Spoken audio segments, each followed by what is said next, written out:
What first drew you to advertising as a career choice?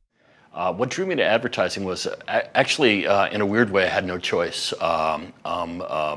Third generation advertising guy. My father's brother, my uncle, who was 15 years older than he, was in advertising, believe it or not, in the 1940s in Philadelphia. My father kind of took the baton from him, was in advertising, and I grew up with it. And so I've been making a living in the business since 1984. It's a long time.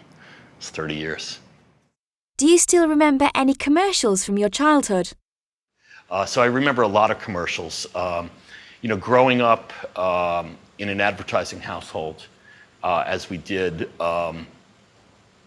TV was more of a social event in those days. It wasn't a TV in every room. Like the family would gather to watch television. And we were told not to talk, during the commercials. We could talk during the shows. So I grew up kind of watching commercials. I remember a lot of commercials.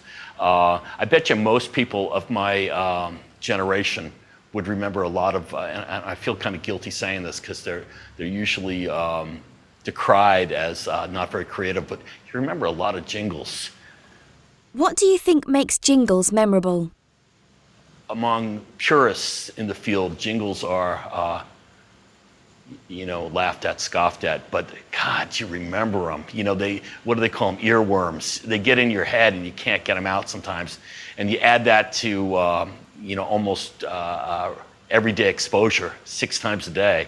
It's going to get in there. I can do, I could sing one for you. There was a kid's hot cereal for children called EF4e. And it was an animated cartoon. It was very rudimentary. If you saw it today, you wouldn't believe it was like a national broadcast cartoon. And it was a little story of Willie and Wilhelmina. And Willie trips on a rock. And he goes, "Every day I trip over that rock, Wilhelmina." And she says, "Move it, Willie." And he says, "Can't, too big." And I bet you I'm getting this word for word, if you could find it.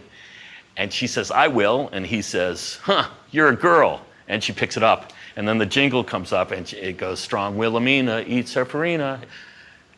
Like I said, I probably heard that 500 times, maybe more when I was growing up, because it was every weekend for about 8 years.